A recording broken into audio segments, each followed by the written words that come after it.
আসানসোলের কালাঝরিয়া এলাকায় দামোদর নদের উপর জনস্বাস্থ্য কারিগরি দপ্তর অর্থাৎ পিএইচির একটি গুরুত্বপূর্ণ লোহার পাইপলাইন সেতু গত বছর ভেঙে পড়ে।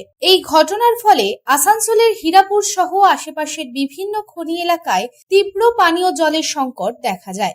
ধসের ফলে পাইপলাইনটি মারাত্মকভাবে ক্ষতিগ্রস্ত হয়, যা একাধিক এলাকায় জলসংকটের সৃষ্টি করে।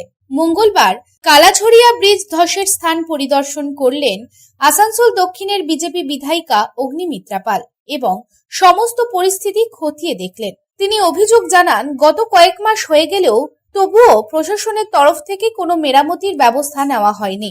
এদিন বিধায়িকা অগ্নিমিত্রা পাল এই ঘটনার দ্রুত মেরামত ও প্রশাসনিক পদক্ষেপের দাবি জানিয়েছেন। এই প্রসঙ্গে বিধায়িকা অগ্নিমিত্রা পাল কি জানাচ্ছেন আসুন শুনে নিই।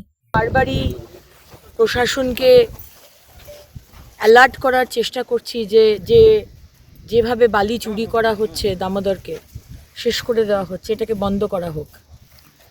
আজকেও এসেছি, এখানকার স্থানীয় মহিলারা, বাড়ি তো বানিয়ে দেননি মুখ্যমন্ত্রী, প্রধানমন্ত্রী আবাস যোজনার টাকা পাঠিয়েছেন, সেই টাকা পৌঁছয়নি, বাড়িও পায়নি, বাথরুমও নেই। তারা এখানে স্নান করতে আসেন আমার মা বোনেরা। আর আজকে কি অবস্থা আপনি দেখছেন।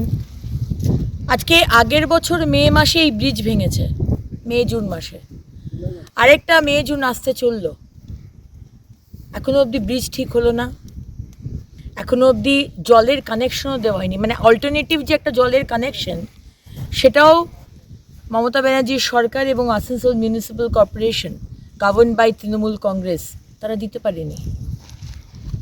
একটা বছর লাগে একটা ব্রিজ ঠিক করতে, একটা বছর লাগে একটা অল্টারনেটিভ জল সাপ্লাই করতে। 51টা গ্রামে এই জল যায়, 51 ভিলেজেস।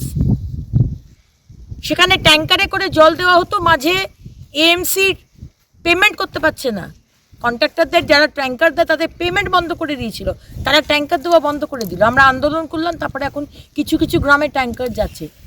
কতদিন চলবে এইভাবে?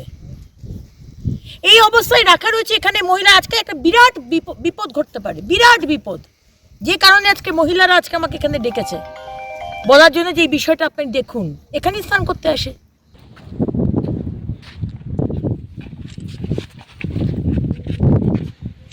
কুকুরটা সরে গেল নাকি?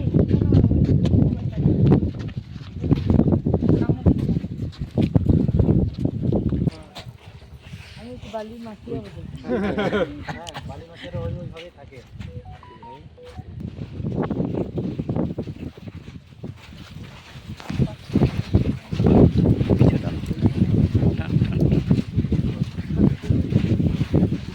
আসানসোল থেকে সন্তোষ মণ্ডলের রিপোর্ট, পাবলিক টাইমস।